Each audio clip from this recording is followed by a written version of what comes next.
Salut à toutes et tous, c'est Yacine, bienvenue dans ce nouvel épisode de Dans la tête d'un CEO, encore une fois en vidéo.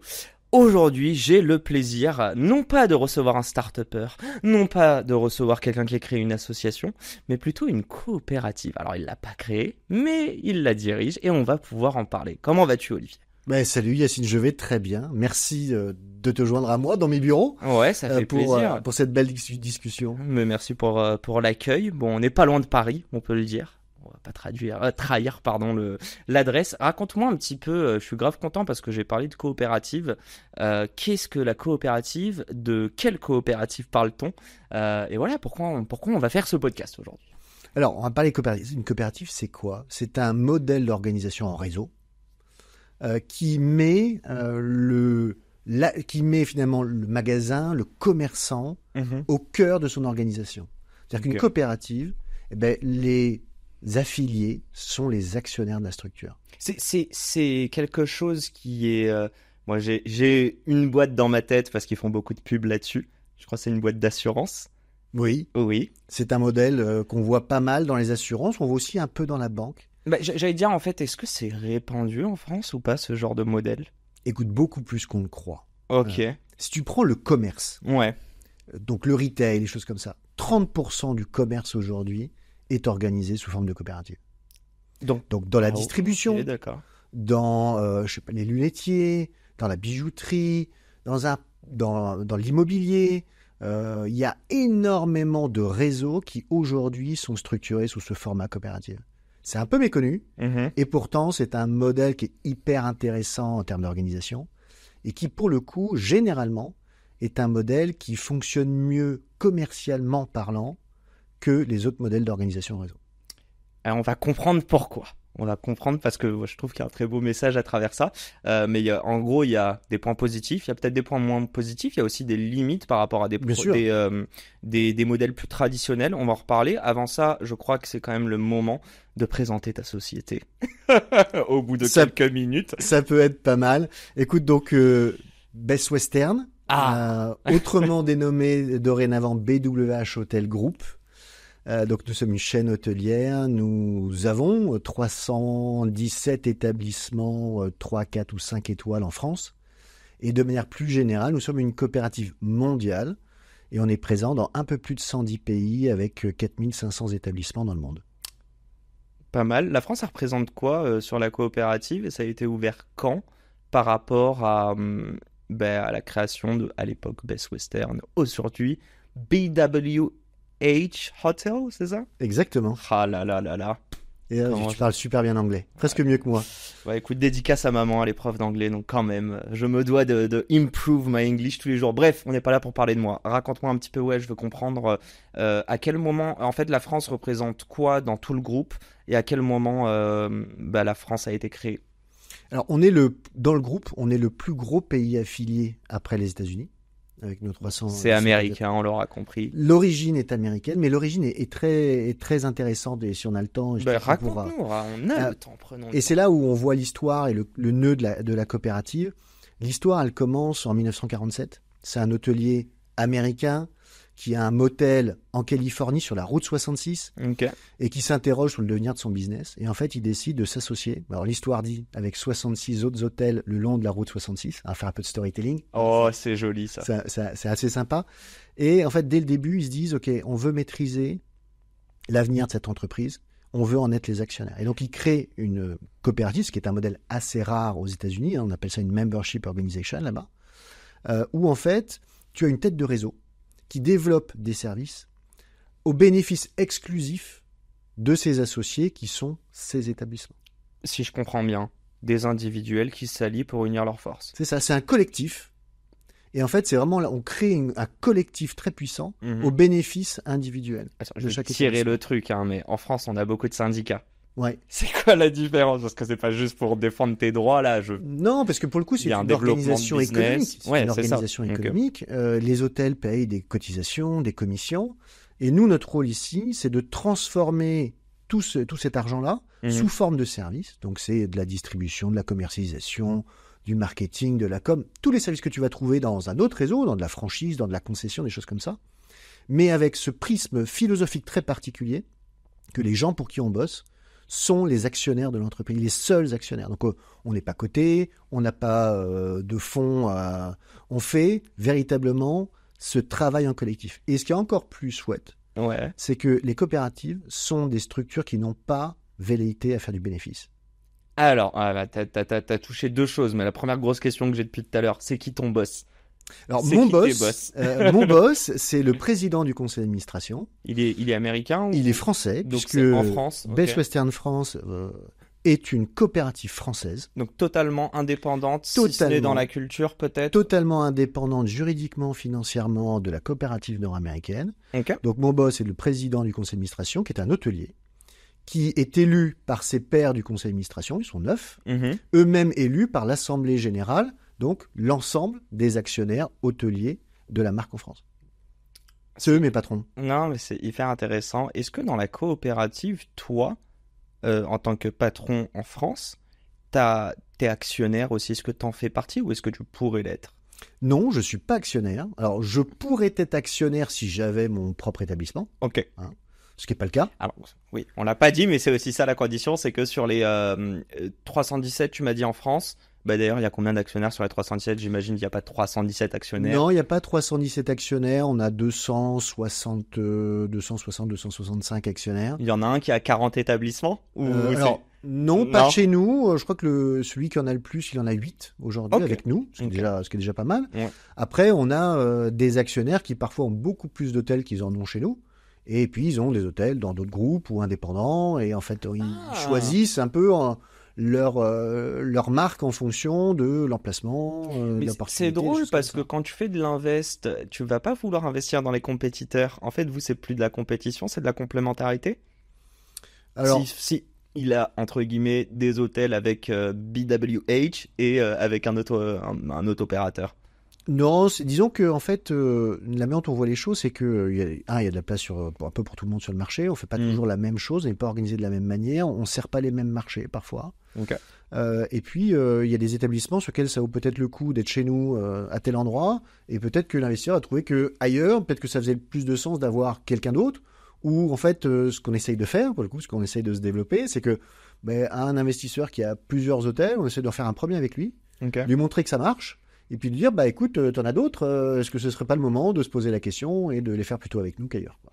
Est-ce que c'est quoi l'enjeu? Je pense qu'on peut peut-être parler un peu de culture aussi, mais est-ce que l'enjeu c'est d'avoir la plus grosse, on n'appelle pas ça flotte, si? Comment on appelle le plus gros réseau parc, le plus gros réseau d'hôtels? C'est quoi l'enjeu? L'enjeu, écoute, pour la première fois, il y a 3 ans, dans le cadre de notre vision stratégique, on s'est mis un chiffre qu'on aimerait atteindre. On s'est mis qu'on voulait atteindre 400 établissements. Plus que le chiffre, à quel horizon? Horizon 2025-26. Ok. Donc ça demande une croissance assez importante, ce qui pour le coup est plutôt... On a une belle croissance, donc plutôt intéressant.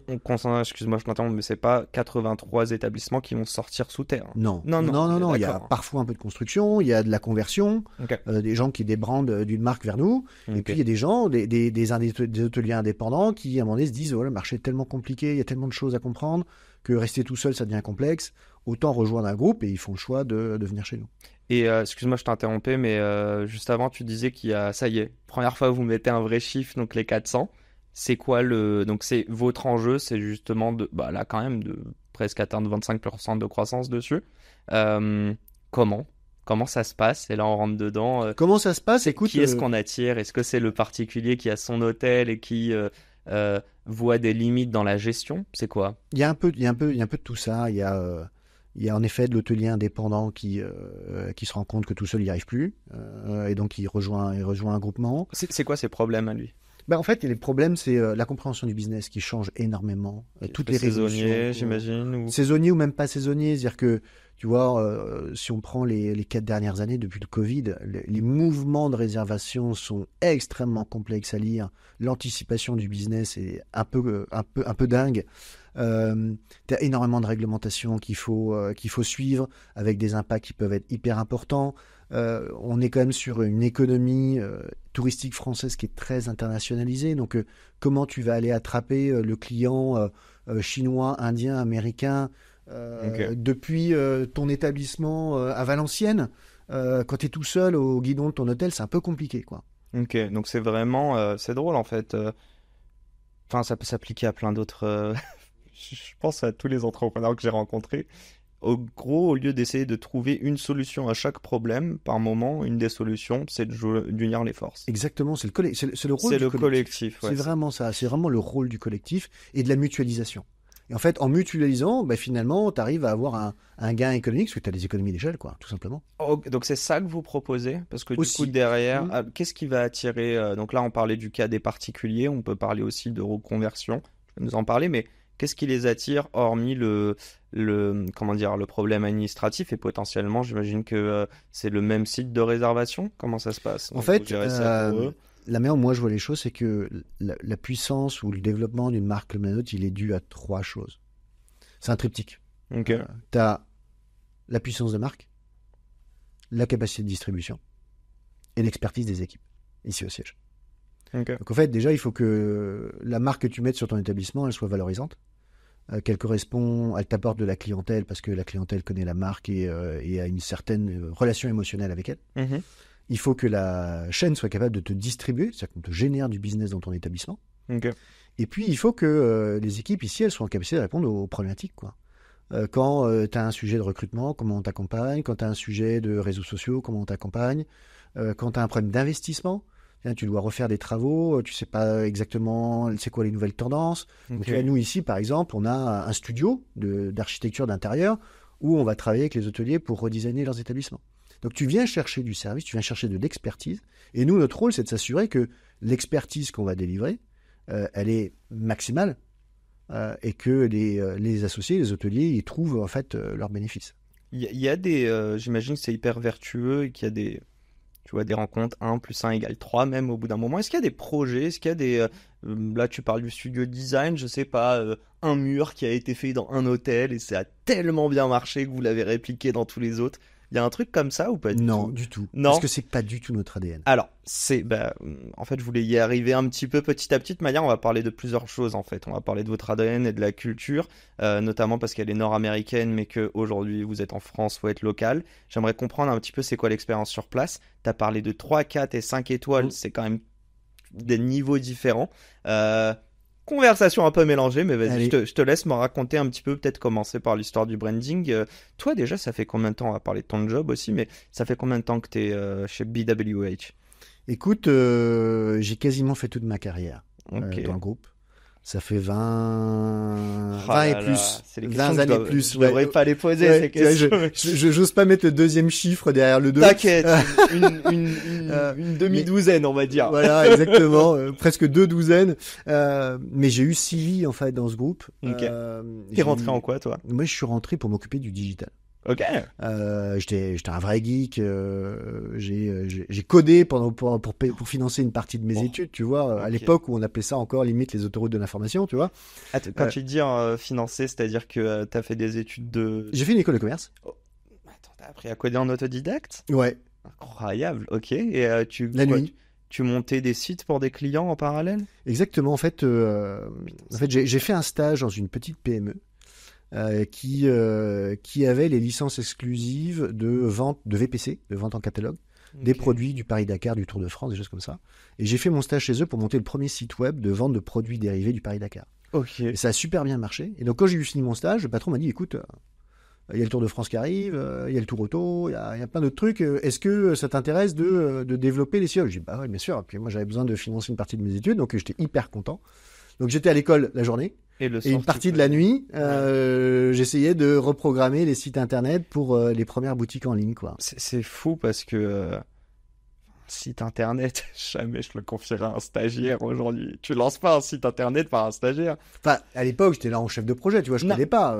Bien sûr, mais agence, mais c'est vrai que quand même, c'est un gros morceau, quoi. C'est un gros image morceau, de marque et tout, quoi. Ouais. Et t'étais bien payé ou pas en vrai? Non. Stage, pas en stage, la suite, quand il t'a proposé Non, c'était pas énorme. C'était une petite boîte qui avait pas énormément de moyens. Puis moi, j'étais pas non plus à l'époque hyper gourmand. Ça a changé depuis. Un peu plus quand même, dire qu'à un moment donné, il a pris un peu d'épaisseur, quoi. Avec l'âge. Avec l'âge, c'est ça, ouais. L'expérience. C'est ça. Oui, je sais pas, j'ai peut-être réussi à avoir 7-8 000 euros sur 12 mois, quoi, ou quelque chose comme ça. Non, mais c'est canon. Et puis même, j'aimerais m'arrêter là-dessus. C'est quoi le message que t'envoies à ton cerveau quand tu te dis que t'es en école de commerce? T'as fait un prêt du coup pour faire cette école? Ouais, j'ai pris un prêt, ouais, en partie. Mes parents m'ont aidé, mon grand-père m'a aidé, et j'ai pris un prêt, ouais. Un gros investissement en plus avec toute la famille. Et trop cool d'ailleurs, en tout cas, si t'as la capacité d'avoir ta famille qui t'aide. Ce que je veux dire, c'est du jour au lendemain, t'apprends un truc sur Internet, du coup, j'imagine, en autodidacte, et t'arrives à faire du cash avec ça alors que t'es encore aux études. C'est quoi le message? Et si tu revois à l'époque, à ta vingtaine, du coup, j'imagine, est-ce que tu l'intellectualises ou pas? Ouais, pas trop. Je me posais pas trop la question à l'époque. En fait, ça ouvre pas le champ des possibles. Si, en fait, si tu veux, moi, quand j'ai fait ce stage, on découvrait Internet. Tu vois, c'était à peine si on l'avait à l'école de commerce. Et moi, j'ai un côté geek. Et j'adore la techno, etc. Et quand je me suis mis là-dedans, j'ai vu le truc, j'ai vu les potentiels et ce que ça allait devenir. Je trouve ça absolument génial. Donc, je vais pas compter mes heures. Je me suis donné à fond. Je me suis éclaté à faire ces sites web-là. Je me suis véritablement éclaté. Et après, ça m'a dit, bon, ok, est-ce que c'est pas finalement la voie que tu veux prendre et c'est peut-être là-dedans qu'il faut que tu ailles, quoi. Et dans ta réflexion? Et alors, à ce moment-là, je fais ça pendant 1-2 ans, et puis j'arrive en fin d'études, et bam, explosion de la bulle Internet, quoi. Okay. Donc, je sors d'école de commerce en 2000, c'était en plein marasme, quoi. 6 mois avant, c'était génial, il y avait des sites qui sortaient dans tous les sens. Au moment où j'arrive sur le marché, drame, quoi. Le drame. Et du coup, il y a des besoins ou au contraire? Il y a des besoins, mais il faut trouver les boîtes. Soit avoir ton idée, tu montes ta start-up à l'époque, soit tu rentres dans un groupe qui commence à comprendre ce que va être Internet demain. Et en fait, j'ai pas tout de suite trouvé la boîte qui allait bien, donc je suis rentré chez Microsoft. J'ai fait 6 mois. Sympa pour un premier pas dans la tech. Ouais, ça a été un peu compliqué. À l'époque, c'était pas le Microsoft tel qu'on le voit aujourd'hui. C'est pas les 6 meilleurs mois de ma carrière pour le coup. Okay. Et puis par hasard, j'ai rencontré le directeur commercial et marketing de Best Western, mais vraiment par hasard. T'étais dans un de leurs hôtels ou non? Non, en fait, tu sais, 6 mois après ta sortie d'école, moi j'avais l'opportunité de présenter mon projet professionnel, présenter ce que j'avais fait, tu vois, puis je présente ça à un entrepreneur, et en fait cet entrepreneur à la sortie discute au café avec Stéphane Gauthier, qui était le directeur, qui lui était venu pour chercher quelqu'un pour le digital. Et en fait, ils parlent ensemble. Donc, tu vois, l'opportunité du café, quoi. Et le gars direct, il dit, ah bah, il y a Olivier. Écoute, j'ai vu le gars, tu devrais le voir.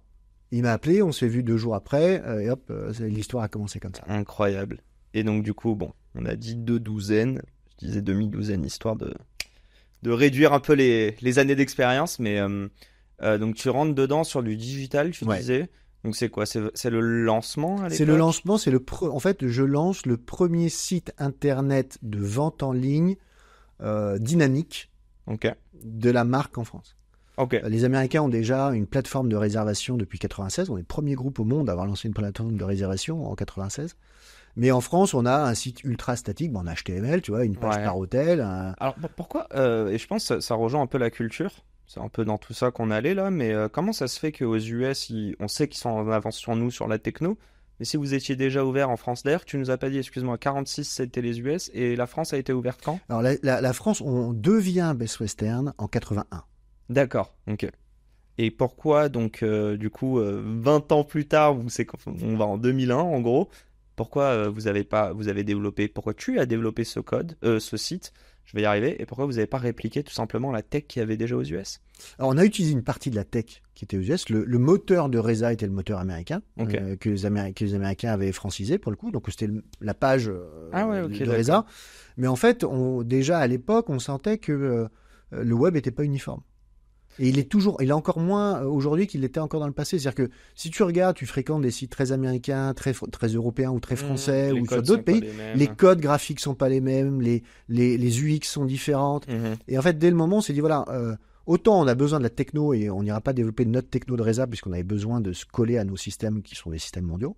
Autant l'expérience de l'utilisateur, déjà, on s'était dit, doit être quelque chose de français. Rentrons dedans du coup. Non, attends, avant d'aller sur l'expérience utilisateur, raconte-moi un petit peu ton ascension et ta progression, si je puis dire, jusqu'au poste que tu as aujourd'hui. Et la question que je te demande dedans, c'est la porte d'entrée du digital ou de l'informatique. Qu'est-ce que ça t'a apporté? Qu'est-ce que ça a apporté au groupe pour qu'à la fin, bah, tu sois... Alors, on dit quoi? CEO, président? CEO, ouais, CEO, directeur général, quoi. Ok, nickel. Écoute, PDG. je pense que ce qui a permis d'arriver pour moi à ce poste-là, il y a plein de choses. Il y a en effet la connaissance du digital. Et puis après, j'ai eu d'autres fonctions. C'est-à-dire que une fois que je me suis occupé du digital, très vite après, j'ai pris, on a appelé ça responsable des technologies de communication et les systèmes d'information. Donc j'ai pris le digital plus notre centrale de réservation. On déployait des nouveaux logiciels dans le réseau pour... parce qu'en fait, on a des systèmes mondiaux. Aujourd'hui, pour vendre un hôtel, on a nos sites et puis on est connecté à des réseaux d'agences de voyage dans le monde entier, à des centaines de milliers de sites internet. Donc il faut qu'on ait un cœur de réacteur. Donc je me suis occupé de déployer avec mes équipes une nouvelle version. Et puis j'ai pris d'autres projets. J'ai laissé ces fonctions-là de côté. Mon prédécesseur, en fait, celui qui m'avait recruté, est devenu à un moment donné directeur général. Et donc il m'a demandé, écoute, il me dit, j'ai besoin de quelqu'un avec qui faire du ping-pong. J'ai plein d'idées. J'ai plein de projets, sauf que je ne sais pas comment on les structure. Donc, il m'a dit, tiens, tu sais quoi? Tu vas devenir directeur projet. Tu n'as pas d'équipe. Tu es tout seul. Tu iras chercher les compétences où tu les trouves dans l'entreprise. Tu auras des équipes à géométrie variable en fonction des projets. Je te file le bébé, tu le développes, tu le structures, et une fois que c'est fait, on le reversera dans d'autres départements, ou etc., etc. Est-ce que tu n'as pas donné la définition même d'un entrepreneur ou plutôt d'un créateur? Ouais, il y a un côté un peu créateur, ouais, il faut. Et moi j'aime ça, j'aime stimuler un peu mon intellect et commencer à me frotter à des sujets auxquels je n'ai pas d'expertise particulière, tu vois. Je travaille le ping-pong est hyper intéressant. Et c'est hyper stimulant intellectuellement parlant pour le coup. Non mais je m'arrêtais sur le mot ping-pong, mais on en parle tellement dans le podcast qui revient que je sais pas comment dire. Aucune de mes idées je les ai eues toutes seules. Toutes les idées, c'est justement... Mais la bonne idée appartient à personne. Ouais, bien sûr. C'est un principe. On l'enrichit ensemble, quoi. Bien sûr. On la nourrit. Donc, juste pour revenir sur la tech, est-ce que à travers la tech, à travers donc du coup ces nouveaux projets, est-ce que tu dirais que c'était un moyen de découvrir tout ce qu'il y a sous le capot d'une entreprise? Et donc, c'est-à-dire quand même mettre le nez dans la finance, dans les opérations. Bon, ce qui est un peu plus humain, c'est la RH, mais la tech et la data permet de traquer ton turnover, etc. Est-ce que c'est ça qui permet aussi d'avoir une vue un peu plus macro? Écoute, moi, ça m'a permis d'en avoir une partie de la vue. Je pense que ce qui a fait que je suis devenu CEO, c'est parce que voilà, on était au moment où j'ai pris ce poste-là, le digital était devenu tellement important pour notre secteur d'activité. Et en fait, c'est un secteur, le tourisme et l'hôtellerie en particulier, qui est très avant-gardiste en termes de techno. C'est pas très connu peut-être, mais en fait, ce qu'il faut imaginer, c'est que le tourisme dans le monde, c'est 12% du PIB mondial. C'est énorme, c'est le plus gros secteur d'activité sur la planète. Donc forcément, c'est celui qui attise le plus les convoitises, parce qu'il y a beaucoup d'argent, beaucoup de chiffre d'affaires à faire. Et donc il y a énormément de révolutions qui sont arrivées dans notre secteur et qui ont été des précurseurs de mutations qu'on a vues sur d'autres secteurs d'activité. Tu vois, la plateformisation qu'on voit donne-moi des exemples. Mais... tu vois, par exemple, dans la distribution, aujourd'hui, il y a un acteur qui est extrêmement puissant dans le secteur qui est Booking.com, mais qui remonte, sa création, je pense que c'est 96, 17, 18, et qui aujourd'hui est un acteur majeur. C'est 21 milliards de dollars de chiffre d'affaires dans le monde, tu vois, c'est quelque chose d'un peu costaud, quoi. Mais ça existait avant qu'Amazon soit connu, quoi.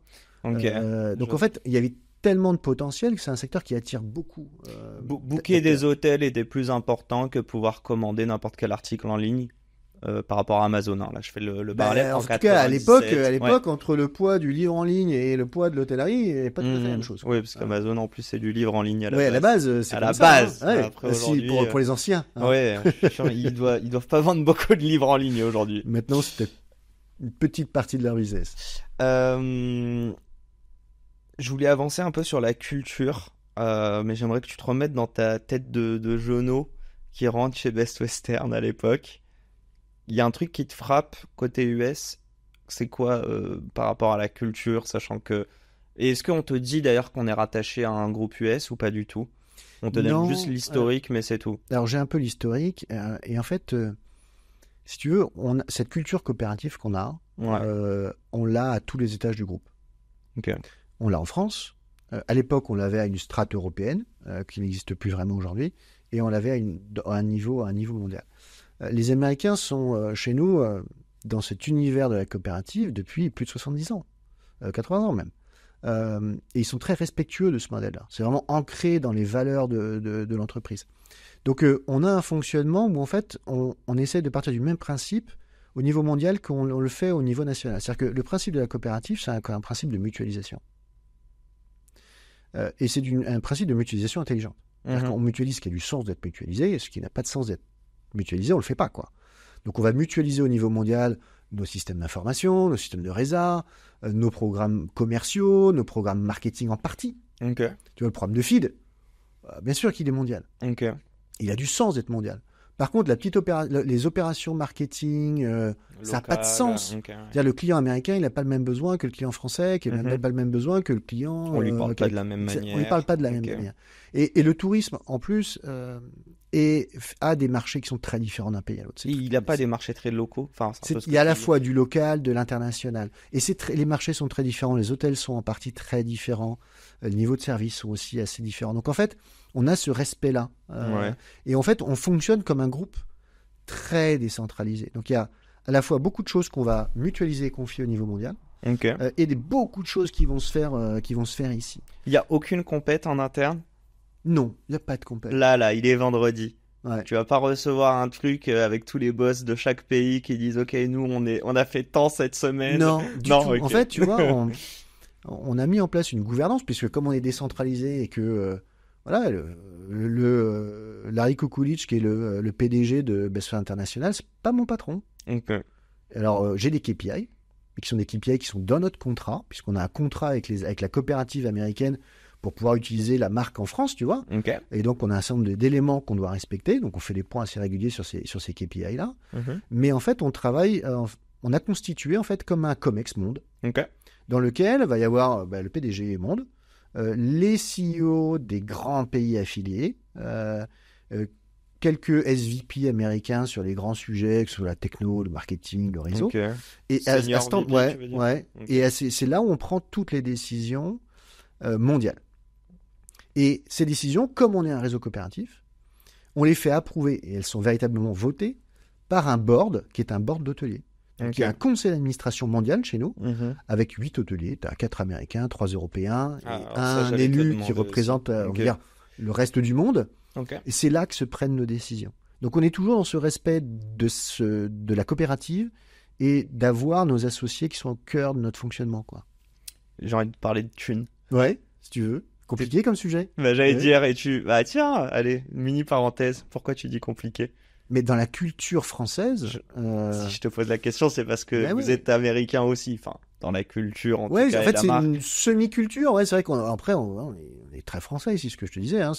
Non, mais tu parles de chiffres avec tes homologues américains? De nos salaires, des choses comme ça? Eux, ils pourraient et s'ils te posaient la question, je trouvais ça choquant. Non, parce que... Je n'en pas ton salaire, t'inquiète. Non, mais la culture américaine est très différente.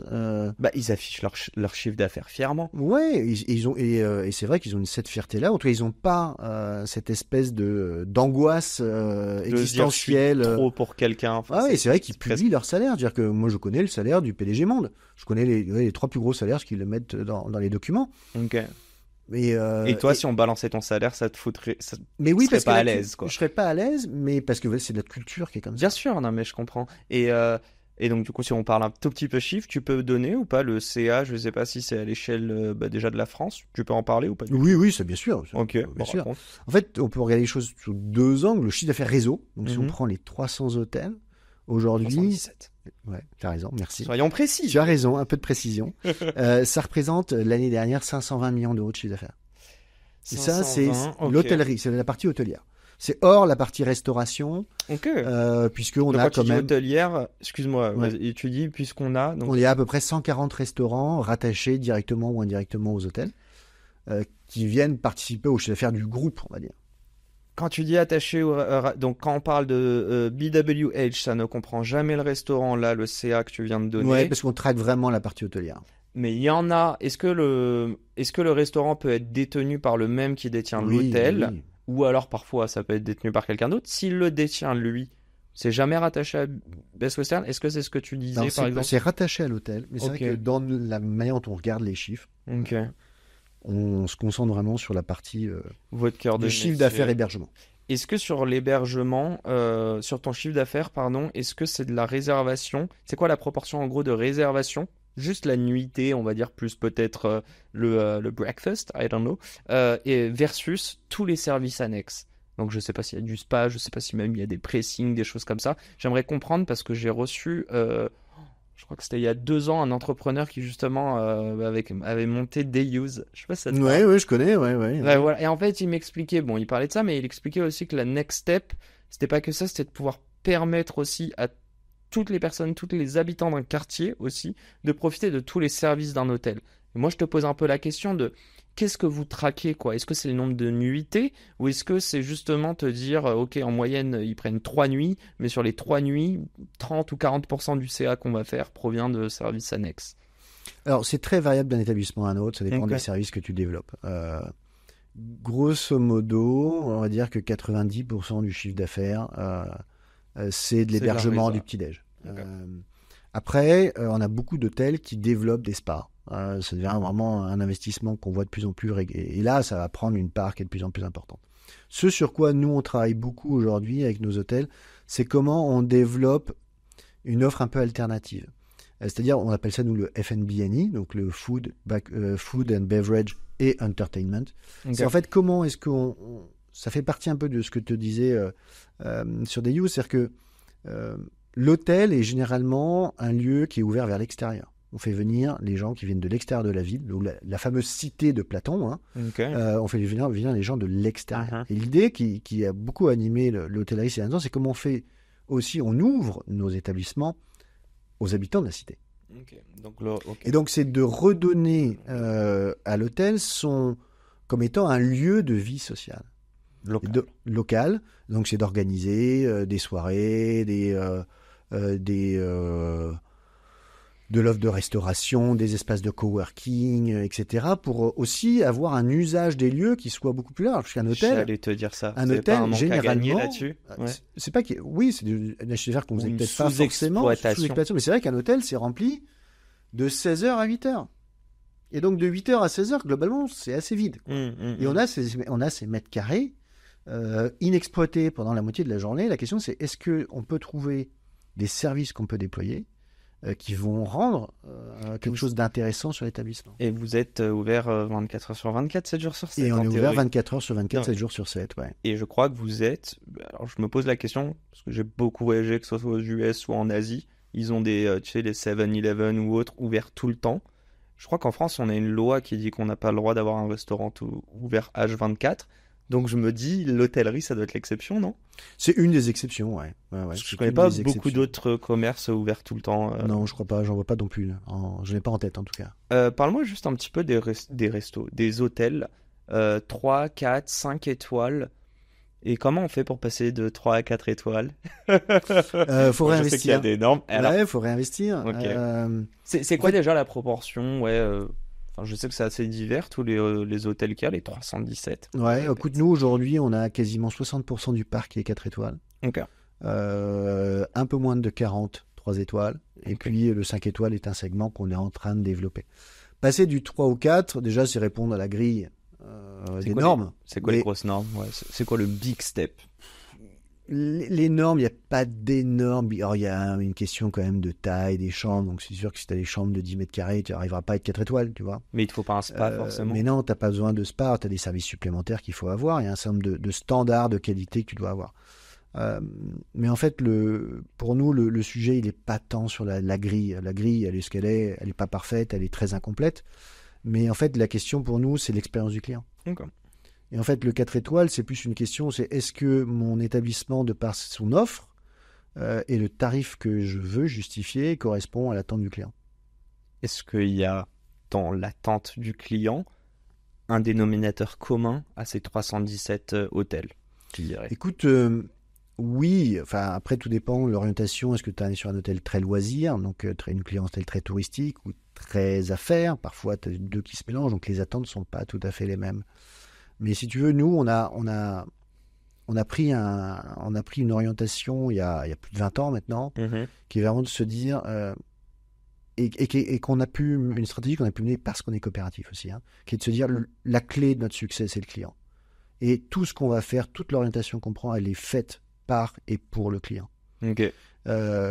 Et en fait, on s'est dit, à travers toutes les stratégies qu'on a pu mener autour de ça, c'est l'œil du client qui nous dira où est-ce qu'on est bon, où est-ce qu'on n'est pas bon. Et si on n'est pas bon, il faudra qu'on soit capable de couper parfois le cordon, quoi. Ouais, mais c'est dur parce que le client, t'as dit à Valenciennes, et le client, je sais pas, à Marseille, il sera pas le même, quoi. Non, il sera pas le même, mais en fait, il connaît le produit, il le vit. Donc, ce qu'il t'en dit est généralement assez proche de la vérité. Il y a parfois des faux commentaires, des choses comme ça, mais en fait, que sur la masse de ce qu'on regarde, il y a rarement... Sois neutre, là, dans ce que je vais te demander. C'est quoi un commentaire type, un feedback type d'un client qui est allé dans l'un de ces hôtels? Écoute, pour être très honnête, nous, on a plutôt des feedbacks positifs. Et c'est pas pour nous envoyer des fleurs ou quoi que ce soit. Tu as peut-être entendu parler du NPS. Oui, le Net Promoting Score. Exactement. Alors, tu vois, dans l'hôtellerie, c'est quoi les normes? Parce que pour un SaaS, les normes, elles sont, si t'as plus de 50 ou 60, c'est super. Mais c'est très dur d'atteindre, tu vois, 80%. C'est quoi dans l'hôtellerie? Mais c'est la même difficulté. Ok. Donc non, mais je me dis, c'est peut-être encore pire, quoi. Et c'est encore plus dur parce que tu es jugé tous les jours par des dizaines de personnes. Et c'est plus de l'UX. Enfin, on n'est plus sur de l'UX de l'UI. Là, on est sur... je sais pas comment dire, il y a des choses qui sont pas palpables. Il y a un bonjour, si tu l'as mal interprété de la personne à l'accueil, tu peux te voir. Et en fait, tu as du hardware et du software. Et là, il y a de l'humain, quoi. Et c'est l'humain, le software, c'est l'humain. Et tu vois, pour te donner... L'année dernière, là, on a fini, moyenne nationale, sur 317 hôtels, 64,7 de NPS. Ok. Tu connais la moyenne en France ou pas? Et ça comprend tout, hein, même les... Ouais, enfin, j'ai pas la moyenne France de tout l'hôtel indépendant. On a parfois idée de ce qui se fait chez nos concurrents et on sait qu'on a de l'avance sur ce sujet. Mais j'allais dire, on n'est pas du genre à être gentil dans les notes, nous, hein. Non, les Français, mais on les donne pas facilement. Non, et alors tu sais, j'ai souvent ambiance prépa. J'ai souvent entendu ça de la part d'hôteliers dans le réseau ou même ailleurs en disant ouais, les Français sont plus durs, etc. Statistiquement, j'ai jamais réussi à le prouver. Ah ouais? Quand on regarde et qu'on décorrèle d'où viennent les commentaires et les notes qu'ils donnent, il n'y a pas une énorme différence. Les Américains notent un peu mieux leur sursatisfaction. Oui. Donc les notes, les 9 et 10, ils sont un peu plus facilement attribués. Ouais, il y a un Français pourrait te dire c'était parfait, j'ai adoré, 7 sur 10. Mais oui, ça arrive. Mais et il va dire mais je peux pas c'est vrai mettre 10, ça n'existe pas. Si tu regardes sur nous, on traite quasiment 250, 280 000 questionnaires à l'année. Statistiquement, c'est le chiffre après la virgule. Alors là, je te parle à titre perso. Il y a un hôtel que tu kiffes en particulier dont tu veux... Plein. Écoute, bon, on va faire des jaloux sur les 317, c'est obligé. Ouais, forcément. Écoute, c'est quoi, généralement, c'est parfois un peu le dernier que j'ai visité parce que j'en vois beaucoup. Ouais. Écoute, là, j'en ai vu un en début d'année. J'ai été bluffé. C'est à Remiremont, dans les Vosges. Là, comment? À Remiremont. Ok. Dans les Vosges. C'est le Best Western Premier, le chapitre, qui a ouvert ses portes il y a 1 an maintenant. Okay. L'hôtel a été établi dans une ancienne banque de France. Incroyable. Donc un bâtiment fabuleux qu'ils ont retransformé avec une décoration à tomber, avec un spa extraordinaire.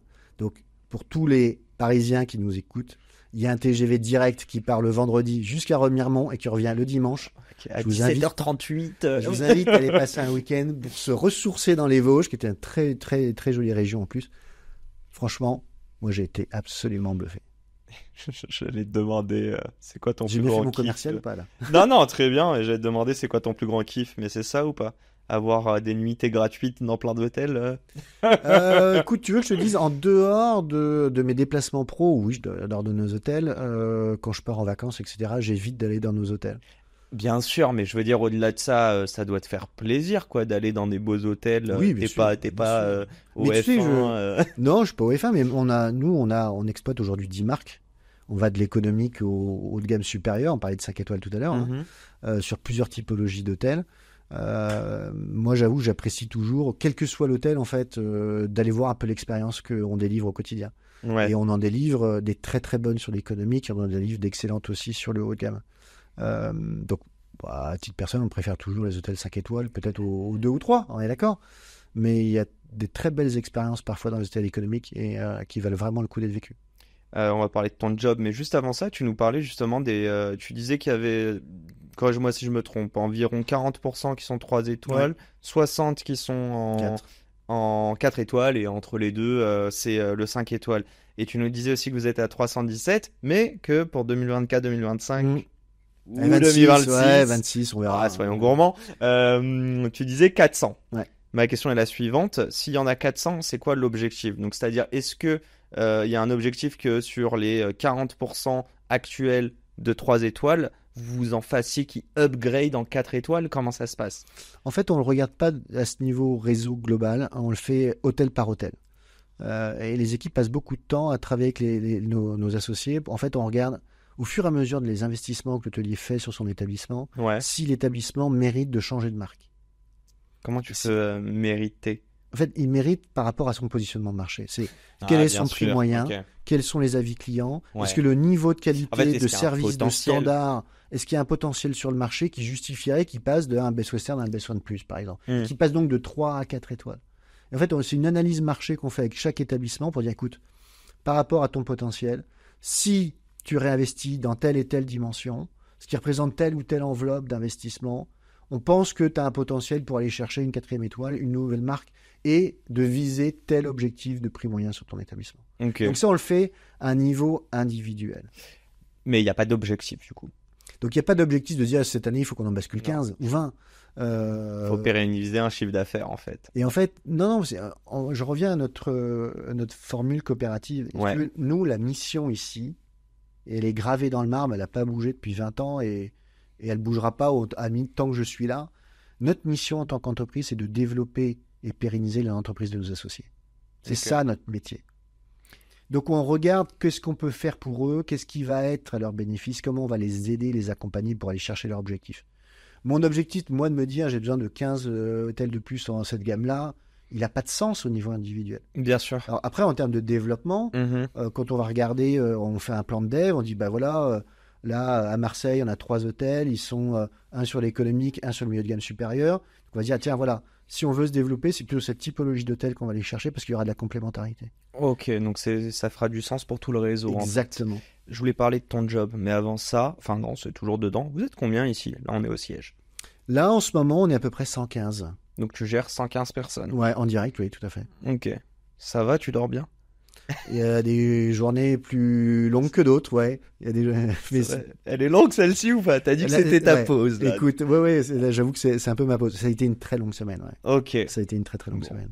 J'espère de bon augure, en tout cas, quand il y a des problèmes, s'il y a des solutions. Non, on prépare un événement de la vie de notre coopérative qui est très important, c'est notre congrès, qui a lieu dans 15 jours. Trop cool. On réunit, on va à Marseille. Ok. Donc on réunit nos hôteliers, donc il y a entre quasiment 400 et 600 personnes qui sont là sur 3 jours. Ok. Et donc avec des plénières, on présente un peu les résultats, les objectifs, tout ce qu'on veut faire. Gros enjeux. Donc il y a gros enjeux et puis c'est un événement culturel très fort chez nous. Il y a un énorme attachement de nos hôteliers à cet événement. Donc et puis on est dans l'hospitalité, quoi. Donc ce qu'on demande à nos hôteliers de délivrer au quotidien, on essaie de leur délivrer quand on fait nous la prestation, quoi. Est-ce que l'hospitalité, t'allais dire, je prends ça, mais est-ce que c'est l'endroit où tu peux pas tricher, c'est-à-dire que tu ne peux pas demander quelque chose à quelqu'un si tu n'es pas toi le meilleur exemple de cette chose-là? Tu vois ce que je veux dire? Je vois tout à fait ce que tu as. Je vois pas comment ça pourrait être autrement. Ok. Parce que il y a tellement de choses invisibles et qu'on ne dit pas, mais qu'on emmagasine dans l'expérience client et physique. Ouais, c'est ça. Et puis il y a une question d'exemplarité, quoi. Ouais. Ok. Et c'est tout le temps ça, tu dirais, en fait, quand on parle d'exemplarité, c'est aussi sur du service à l'humain, qui plus est dans l'hospitalité, encore une fois. Bien sûr. Tu sais, tu peux avoir le plus bel hôtel du monde, si tu n'as pas les collaborateurs qui sont capables d'accueillir le client, de lui faire se sentir bien, tu n'auras pas des bons résultats. Hein. Donc, qu'est-ce qui est plus important, le lieu ou la team qui est dedans? Qu'est-ce qui fait la réussite de l'hôtel? La team peut remonter un établissement moyen mais si t'as pas la team, ça s'effondre. Donc oui, la team, elle est ultra, ultra clé. Encore une fois, on l'a dans le mot de notre secteur, hein, c'est l'hospitalité, c'est-à-dire je t'accueille chez moi.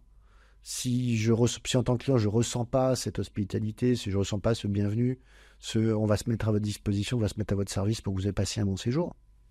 Ça peut pas fonctionner. Tu serais chez moi, je t'offrirais un petit thé à la menthe car c'est de chez nous. Et c'est comme ça qu'on fait l'hospitalité au Maroc. Petite dédicace à tous mes Marocains. Bref, je vais te poser une question. C'est vraiment une parenthèse. Tout à l'heure, je voulais te la poser. Je l'ai posée, on n'est pas rentré dedans. Mais le mot best western, donc very English, very American. Est-ce que tu trouves que même dans les 317 avec qui tu as pu échanger, enfin même plus, je crois, je sais plus combien vous êtes, tu m'as dit 400 et quelques, mais est-ce que tu vois de la méfiance? Est-ce que concrètement le fait que ce soit anglais, qui plus est américain, ça vous a servi ou desservi? Ou rien, c'est neutre, t'as rien remarqué toi? J'ai pas l'impression que ça nous ait desservi. Okay. Après, je te cache pas que faire connaître, faire apprécier une marque avec un nom américain, pas tant américain, mais Best Western, où t'as l'impression d'aller chez John Wayne plutôt que dans un hôtel français. Avec notre gun et notre whisky. C'est ça, c'est que tu te demandes où est le saloon parfois. Ouais, et ça, c'est une des grandes réussites du groupe, c'est qu'en fait, on a fait un peu oublier ce nom qui est pas évident. Ouais. Et aujourd'hui, on a réussi à installer la marque plutôt bien sur le territoire national. Et en fait, je crois que c'est aussi une preuve que quel que soit le nom, si tu fais du bon boulot, si tu délivres de l'expérience au quotidien, si tu es un peu fort sur tes fondamentaux, le nom n'a pas tant d'importance que ça, quoi. C'est rien à voir le rebranding BWH? Non, le rebranding BWH, il est dû, c'est une vraie réflexion qu'on a depuis plusieurs années. C'est qu'en fait, Best Western, qui était le nom historique, c'était le nom de la marque. Donc tu avais le nom de la marque et tu avais le nom de l'enseigne. Et puis, ces 15 dernières années, on a vachement travaillé notre segmentation. Tu vois, en 2006, on n'a qu'une seule marque. Aujourd'hui, 15 ans après, on a 10, un peu plus même, on en a 10. Et en fait, on a des marques qui sont plus Best Western. Donc, on a du Best Western, on a du Shure Hotel, on a de Leiden, on a du World Hotel. Ça veut dire quoi qu'ils ne sont plus Best Western? Elles ont leur identité propre aujourd'hui. Tu vois, on a du Best Western, Best Western Plus, Best Western Premier. Bon, là, c'est identifié avec le Best Western. Oui, ça fait partie. Shure Hotel, qui est notre modèle économique, même si on lui met By Best Western en dessous, ou Leiden, qui est notre marque lifestyle, By Best Western, on valorise plus la marque Best Western de la même manière. Et donc on s'est dit qu'il y avait besoin de trouver un partie de la coopérative. Oui, ok, d'accord. Mais en fait, si tu veux, le nom corporate posait un peu question. Donc, on est parti sur BWH parce que c'était de manière très basique. BW pour Best Western et WH qui est World Hotel, qui est une marque qu'on a rachetée au niveau mondial il y a 5 ans. Ah, vous avez fait des acquisitions, ok. Oui, on a fait une acquisition au niveau mondial, ouais. Seule? C'est la seule que vous avez faite? C'est la seule qu'on ait faite, ouais. Ah ouais, ok. Donc toi, jamais rien. Ça t'est jamais pas traversé l'idée en France? T'as jamais eu des besoins de croissance externe? On a eu parfois des discussions, se dire tiens, est-ce que tel concurrent on pourrait pas imaginer une alliance, ou travailler autrement, essayer de un peu ce qui se fait dans pas mal de secteurs aujourd'hui, se dire voilà, on crée une alliance, on achète ensemble, ou on distribue ensemble, on fait des choses comme ça. Consolidation, ouais. Pour le moment, regarder les choses, ça s'est pas fait. Mais la porte n'est pas fermée. La porte n'est pas fermée. Il y a des choses que font parfois nos amis qui nous inspirent. Tu vois, nos amis scandinaves. Aujourd'hui, ils travaillent sur ce genre de choses et ça marche plutôt pas mal. Donc, on regarde un peu comment ils font. En fait, on fait. Pas en Scandinavie. Ouais, on travaille beaucoup en best practice, tu vois. Ouais, non, bien sûr. Après, tu vois ce qui est fait là-bas, tu vois ce que tu peux réexpliquer. Bref, ce podcast le temps file, pardon, et j'ai pas du tout encore terminé. Je voulais te parler de toi, depuis tout à l'heure, je le dis. Je veux parler de ton quotidien. Vas-y, déjà, je vais te demander assez brièvement, mais de me dire elle représente quoi? Bon, je sais que là, ta semaine, t'as beaucoup préparé le congrès, mais c'est quoi ton job? Mon job. Tu fais quoi de tes 10 doigts? Je fais quoi de mes 10 doigts? Écoute, bon, il y a de la stratégie, il y a du contrôle, il y a du suivi. Il y a du ping-pong intellectuel. Il y a du ping-pong intellectuel pour passer de sujets très, très, très, très variés dans une même journée. Et il y a de la com. Ok. Il y a beaucoup de com. Okay. Et c'était peut-être le sujet sur lequel, à l'époque, quand j'ai pris mes fonctions, je m'interrogeais sur ma capacité à faire. Et en fait, je me suis rendu compte que j'adorais ça. Okay. En fait, et je crois que c'est un des gros axes des jobs de CEO, c'est qu'à un moment donné, il faut vendre tes idées ou les idées du collectif. C'est-à-dire qu'à un moment donné, ici, on réfléchit à une stratégie, on se met d'accord, et après, il faut le vendre. Il faut le vendre au réseau, il faut le vendre aux clients. Et donc, il faut prendre ton bâton de pèlerin et aller convaincre de ce que tu fais, de ce que tu veux faire, de là où tu veux emmener le groupement, pour le coup. Et pourquoi tu aimes ça? Et j'aime ça parce que, j'adore faire ces exercices de conviction, et puis tu te confrontes au réel. C'est ce que tu peux avoir les meilleures idées ici, si jamais tu te dis pas, attends, opérationnellement, comment ça marche? Attends, comment ils vont faire à la réception? Comment ils vont faire dans les étages pour mettre ça en place? Et à un moment donné, moi je vais beaucoup sur le terrain, tu vois, j'ai fait ça, janvier-février, j'ai fait 5 semaines de déplacement où je me suis déplacé quasiment tous les jours pour organiser des réunions régionales avec mon président. Et en fait, on me présente ce qu'on veut faire, les résultats de l'année d'avant, toutes les stratégies, et on récolte du feedback. Et on se nourrit de ce qu'on nous donne. T'arrives pas avec une idée juste oui/non. Il y a des choses où en fait c'est cadré, machin. On dit tiens, c'est là qu'il faut aller. On a réfléchi au truc, on a intégré des ateliers, des machins. C'est cadré. T'es déjà un peu avancé dedans, ok. Et puis il y a des sujets qui sont parfois plus complexes et qui nécessitent beaucoup de défricher un peu, de défricher. Et on les amène, on dit voilà l'idée, voilà le sujet, voilà comment on pense que ça pourrait marcher. Qu'est-ce que vous en pensez? Est-ce que vous seriez prêt à y aller? Et puis on récupère tout ça là, et puis on retravaille le truc et après on déploie. T'as dit un mot et bref, je t'ai laissé finir, même je t'ai quand même interrompu. Classique Yacine, tu l'auras compris. Le mot conviction. J'allais te demander, est-ce que c'est pas la meilleure manière, en fait, comme tu le disais, de faire sortir ton idée d'ici et d'aller la confronter à d'autres personnes, que ça soit même pas des clients, peut-être même des personnes qui font partie déjà de la coopérative pour améliorer des choses. Et je trouve que c'est super excitant que quand t'as une idée, dis-moi si t'es d'accord, mais où t'es convaincu, si t'es convaincu, alors clairement la communication externe et aller en parler à plein d'autres personnes et tester ton idée, en vrai ça devrait être jouissif un petit peu, non? Bien sûr. C'est le moment de vérité, quoi. C'est quand même assez compliqué d'aller vendre une idée sur laquelle t'es pas convaincu. T'as un peu plus de difficulté à y aller et à mettre tout ce que t'as sur la table, quoi. À un moment donné, les gens qui te croient disent, pas, ça se voit. Non, mais ça se sent alors déjà, ça se sent. Sauf si t'es un très très bon acteur. Alors, est-ce que tu peux expliquer, bon, ça c'est un peu différent, mais c'est aussi dans l'explication ou dans un truc que tu vends. Si tu l'expliques mal, parce qu'on en connaît même des entrepreneurs qui sont parfois, ils expliquent mal leur idée, mais ils ont quand même l'air convaincus et habités. Si tu l'expliques mal, est-ce que pour toi c'est quand même qu'il y a une couille? Écoute, si t'es pas capable d'expliquer, de simplifier, de vulgariser ton idée, c'est que t'es pas vendu sur le truc. Okay. T'es pas convaincu. T'es pas aligné. C'est pas ficelé, ou que t'es pas aligné complètement. Une bonne idée sur laquelle tu es raccord, sur laquelle tu dis c'est ça qu'il faut faire, tu sais l'expliquer. Okay. Aussi complexe soit-elle. Et après, et c'est là je pense un des talents que les DG doivent avoir, c'est cette capacité à expliquer parfois des concepts très complexes de manière assez simple pour que tout le monde se dise ok, on rentrera dans les détails après éventuellement, mais tu vois, ok, ça paraît être le bon truc. Il faut savoir rendre accessibles ces idées-là. Ah, c'est intéressant en fait ce que tu dis. Ok, dans une information, parfois il y a la broad picture, il y a tout, mais parfois tu dois juste donner cet élément. Mais tu peux vite te perdre les gens. En fait, c'est ça. Et après, donc, les gens te regardent. Mais... Choper cet élément et après on abordera le reste avec ce prisme pris pour acquis.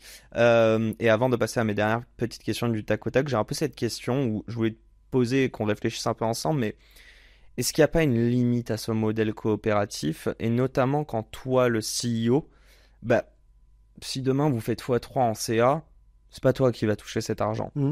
Donc tu peux, mais pas beaucoup, non. Ouais. T'as un petit incentive dessus, mais j'imagine que c'est pas la plupart de ton salaire. Non, c'est vrai que enfin moi, non, à titre personnel, non. Ok. J'ai pas d'incentive par rapport à ça. La boîte va avoir, on se commissionne en partie sur le chiffre d'affaires qu'on génère, mais les marges sont très faibles, donc ça n'a pas un impact financier énorme pour le groupe, c'est vrai. Alors, question toute simple, comment tu fais pour garder les intérêts alignés de tout le groupe si tu ne captes pas la valeur que tu crées pour le groupe? Eh bien, on reste sur nos principes de base, que notre métier, c'est de développer, accompagner les entreprises de nos associés. Tu vois? Je vais faire le même parallèle que quelqu'un qui rentre en CDI, tout plein de bonne volonté, qui rentre chez Microsoft en début de carrière et qui se barre au bout de 6 mois. Je rigole, mais ce que je veux dire, c'est que... Et pareil, le Olivier qui est rentré au tout début chez Microsoft et qui est parti au bout de 6 mois, il y a plein d'éléments qu'il n'avait pas en compte. Et peut-être qu'il était hyper convaincu de faire toute sa carrière là-bas. Mais tu comprends aussi que des valeurs peuvent évoluer. Bien Ça veut sûr. pas dire qu'on retourne sa veste. Enfin, bon, déjà, si ça fait quelques années plus que tu es ici, c'est que j'imagine qu'il n'y a jamais eu de tension là-dessus, mais tu te poses les questions parfois. Je veux dire, c'est quand Bien même sûr, des choses attends, importantes, quoi. on cherche à développer la boîte. Et même Tu vois, toi, être aligné avec tout. Bien sûr, mais le jour où je suis plus aligné, si tu veux, moi, mon moteur, c'est pas le pognon. Mon moteur, c'est la transformation qu'on amène sur la boîte et comment est-ce que tout ce qu'on impulse impacte les résultats de nos associés, tu vois. Et quand je vois l'état dans lequel le réseau est aujourd'hui par rapport à celui dans lequel il était quand j'ai pris les commandes, c'est un motif de satisfaction extraordinaire. Et c'est mon moteur, de faire avancer les choses, comment on progresse, comment on s'accélère. Et si tu veux, on sait que purement le groupe coopératif là, il se développe financièrement parce qu'on rend des nouveaux hôtels, parce que oui, on génère un peu plus de chiffre d'affaires par nos canaux dans les établissements, donc on gagne un peu plus là-dessus. Mais le vrai moteur économique, c'est aussi de faire entrer des hôtels. Et donc, comme on sait que ça, c'est quand même limité, qu'on n'aura jamais 900 hôtels, en tout cas pas tout de suite, on a aussi eu des idées un peu smart d'autres modèles. Tu vois, on a une filiale qui est une centrale de référencement, où on fait du référencement de produits, donc tout ce que tu vas trouver dans un hôtel. Donc ça va du matelas à l'assurance, en passant par de la déco, de la machinerie, des machines à cocktail, tout ce que tu trouves dans un hôtel. C'est une centrale de référencement où on fait les achats pour 1500 hôtels en France. Donc c'est un autre business qui est rattaché à la coopérative. Et c'est des deux côtés, parce que tu prends de la com au côté du... il est smart. Et en fait, tu vois, ce qu'on a filialisé remonte directement dans la coopérative et ça nous nourrit, ça nous permet de développer notre business. On a d'autres structures un peu dans ce style-là qui sont des filiales à 100% du groupe sur d'autres orientations qui ne sont pas uniquement dédiées à nos hôtels mais qui sont ouverts à l'extérieur et qui sont des moyens de se financer. Donc voilà, on trouve des moyens, on essaie d'être un peu smart là-dessus. Ouais. Et là, je te la pose à toi, la question. Et je sais même pas si on la gardera. Tu me diras. Ça te donne pas envie de monter ton truc un jour? Oui, c'est possible. Ouais. En fait, si tu veux, ce qui est hyper intéressant, moi, ce que j'adore dans mon métier, c'est que je suis entouré d'entrepreneurs. Okay. Je suis pas, moi, je peux pas me définir entrepreneur. Je traite cette boîte un peu comme si c'était la mienne. Tu te sens un peu entrepreneur, non? Bien sûr, je me sens un peu, mais je le suis pas. Sur le papier, voilà, c'est pas ma boîte, tu vois, c'est pas mon capital, c'est pas mes sous qui sont dedans. Mais je la traite comme si c'était la mienne. Et c'est ça qui est hyper valorisant, c'est que je ne travaille qu'avec des entrepreneurs. Et j'ai un immense respect pour les entrepreneurs. Et donc se dire, ok, le matin quand je me lève, c'est qu'est-ce qu'on va faire de nouveau, qu'est-ce qu'on va changer, qu'est-ce qu'on va améliorer pour améliorer l'impact qu'on va avoir et comment on rentabilise leur boîte, quoi. Et ça, moi, je trouve ça absolument extraordinaire. Et si tu es resté toutes ces années, c'est que moi, je suis sûr qu'il y a des rencontres qui changent aussi la vie, le cours. Est-ce qu'il y a une personne ici, en interne, je ne le connais pas, donc peut-être tu pourras lui faire une dédicace, mais qui t'a retransmis cette passion de BW, quoi, BWH, qui est vraiment, t'as dit, c'est là que tu dois rester, tu vois ce que je veux dire ou... Ouais, je sais pas si c'est une personne, c'est les personnes, le collectif. Plusieurs... En fait, on est dans une boîte ici qui a une culture très forte. Ok. Et qui est une culture qui était là avant moi, et qui, je l'espère, restera après moi, que j'ai essayé de continuer à développer. Et en fait, les gens sont hyper attachés à la boîte. Ça n'empêche pas qu'ils partent, hein. Il y en a du turnover comme dans toutes les boîtes. Mais pendant qu'ils sont là, il y a quelque chose qui est un peu particulier. Alors, on parle de nos valeurs, on a 3 grandes qu'on met en avant, etc. Mais vas-y, dis-les-nous.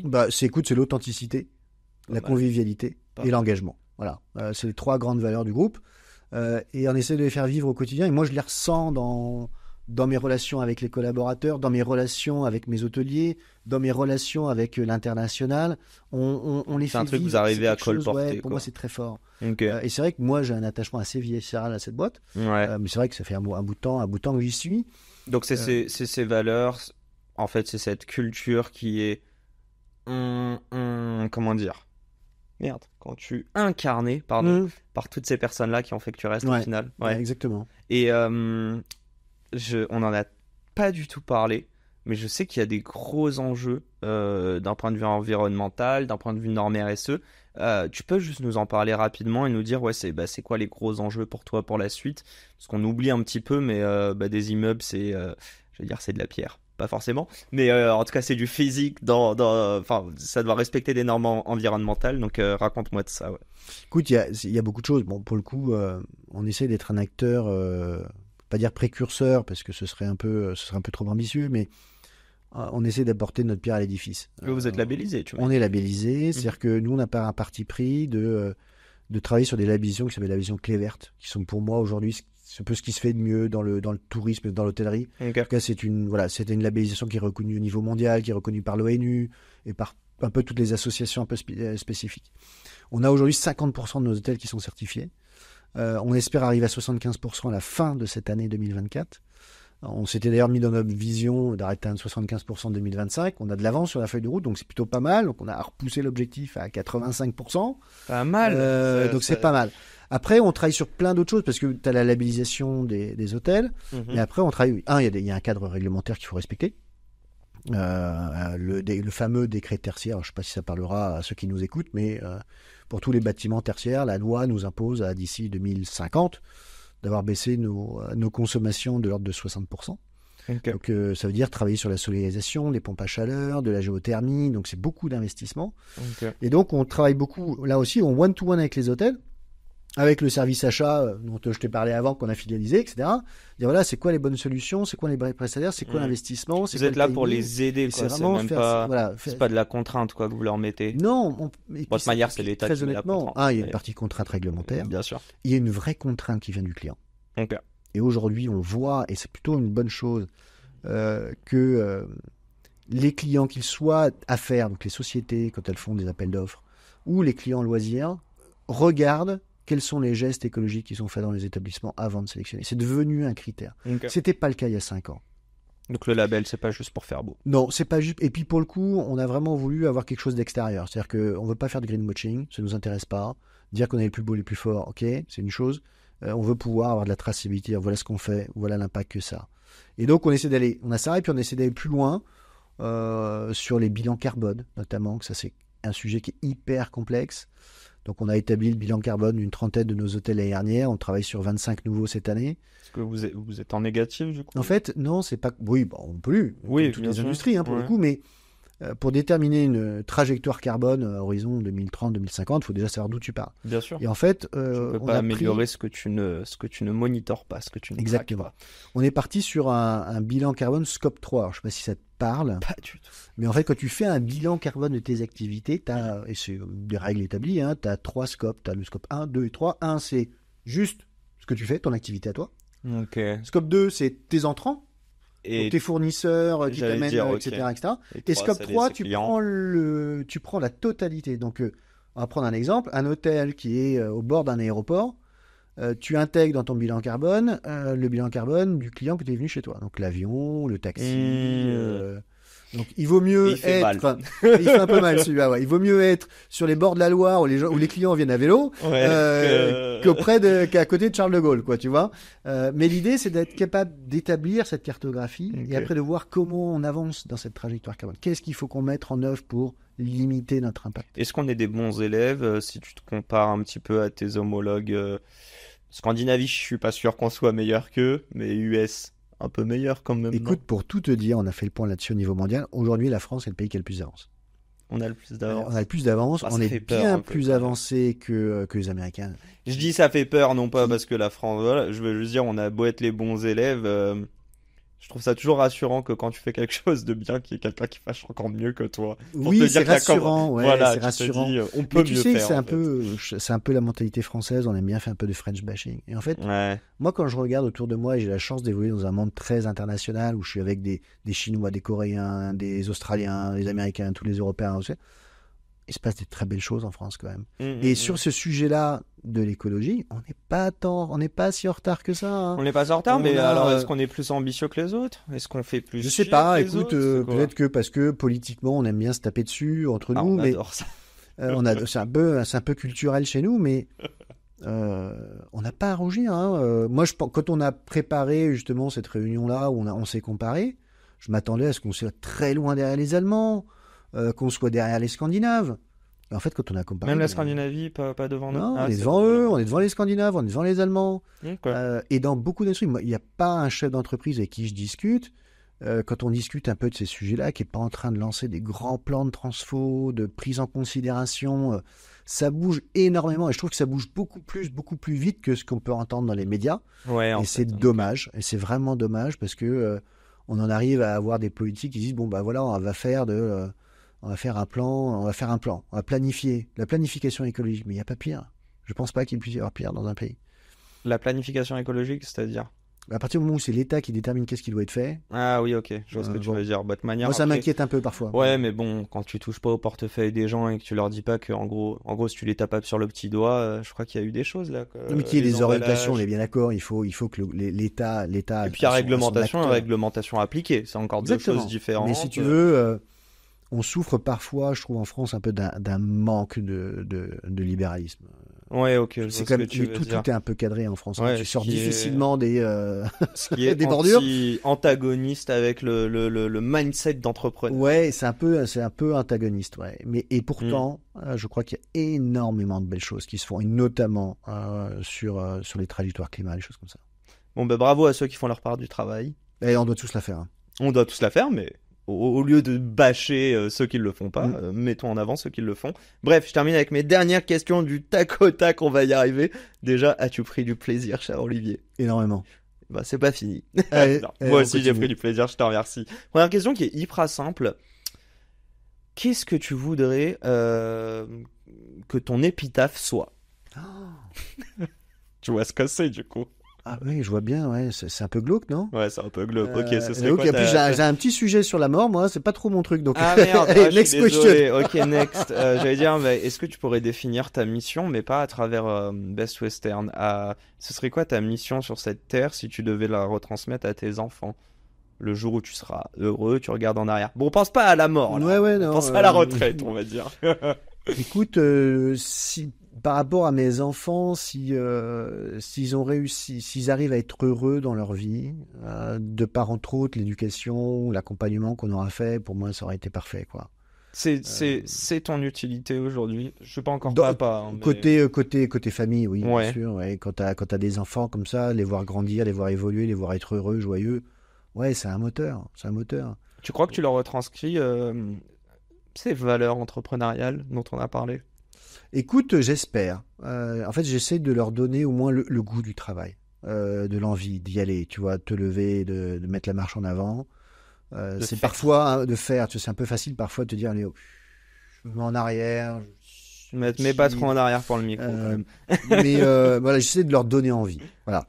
Okay. Y a pas de réussite à tous les tournants, mais si tu as mis l'énergie pour, tu en sortiras quelque chose. C'est beau. Sur une échelle de 1 à 10, à quel point tu es heureux, cher Olivier?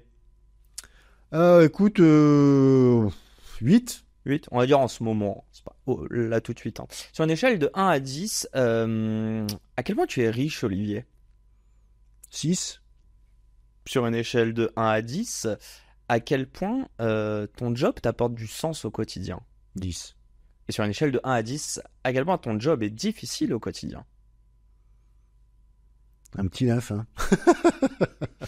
Et c'est un peu ma dernière question, mais qu'est-ce qu'on peut te souhaiter?